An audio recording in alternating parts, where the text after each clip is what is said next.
Hi friends, welcome back to this mini lecture. This one is on the thesis statement, also called the thesis. First question, of course, is for those of you who may be uninitiated, what is a thesis statement? It is a one to two sentences in your essay introduction. It helps to explain or summarize a central claim you will discuss and prove in the essay body. So it is a driving statement that will really help to propel whatever arguments you're getting across on your research paper. Reasons for a thesis statement. Why would you have one? What's the point of it? First, it makes your paper logical and focused. It gives it a really central node around which that your paper will revolve. B, it simplifies the writing process.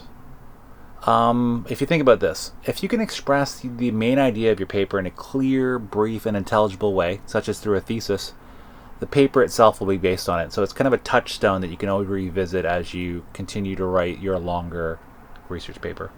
C, the thesis helps to summarize whatever topic you're working on and declares your position on it. It is usually a slightly charged statement, it's not neutral.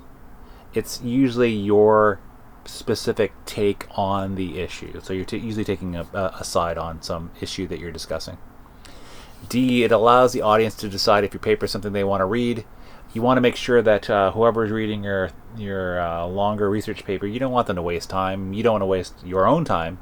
And by having a clear thesis statement, someone could read it, see what it's about, either like it or not, choose to read it or not. Finally, E, thesis statement helps to focus the instructor's feedback on your paper. The more clear, brief, and intelligible your thesis is, the more focused, clear, brief the feedback of your instructor. I cannot emphasize that more. The better the thesis statement, the better your feedback from your instructor, the better your paper will eventually be. What are the elements of a thesis statement? What does it include? It really needs to include the main idea of your paper in a simple sentence or two. At least one reason why you support this idea. You don't want it just to be a completely undeclared, unsupported idea. You want it to have some kind of reasoning behind it. C, you might want to include a counter-argument to your claim if there is one, to make your paper seem like it's balanced. And D, you want to have a valid piece of information within it that helps to support your position. So again, it's not just some kind of wide open claim that's your own opinion without any connection to the real world, facts, evidence, your research, other research. How do you create a thesis statement? Here's a couple of things you might want to consider. A, conduct some research. Go to the library, go to an online database, and get as much information as you can about your topic. B, collect and organize this research evidence in a way that you're saving your time. You're looking through the most important things first, the best papers, the best whatever resources you find. C, based on all those ideas, you want to brainstorm. You're gonna, as you're reading more and more stuff, as you're encountering more and more information, try to look for possible relationships between known facts. And when you have these known facts, look to see if different facts are similar to one another or if they contrast greatly, and then based on those things, that should hopefully create some tension in your mind that will turn into a thesis. D, think about the significance of these relationships. If the relationships between them are really important, foreground those. If they're less important, make them less a part of your thesis statement. E, write a draft thesis. This presents a basic idea and argument that you can support with evidence. Think about this. You just want to have something out there in terms of your mind. It's really easy to let things kind of drift in your mind. It's better to write something down that you can continually work against with other pieces of information, your own thoughts, etc. F, once you have this draft thesis, edit the draft thesis with additional research and evidence.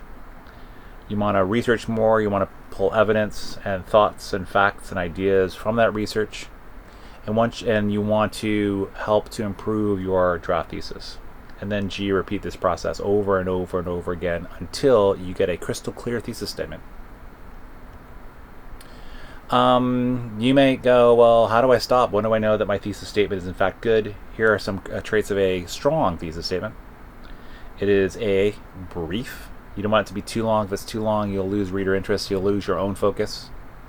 B, you want it to be informative. You don't want it to be just a bunch of generic statements. You want it to be informative on the specific topic that you're looking to be studying. C, you want to present a clear argument with your opinion on the issue or a side of the issue that you support. Again, you don't want this to be like wishy-washy. You want it to be really clear. You want someone to be able to read your thesis statement and go, I know exactly where this person is heading. And then D, it has a logical basis. You want to have your thesis not just an opinion on something. You want to have it backed with logic, facts, evidence, so that someone reading it will know that you've done some hard research and hard logical thought. Well, my friends, that was some elements of a thesis statement. Thanks for listening to this mini lecture, and I look forward to seeing you again soon.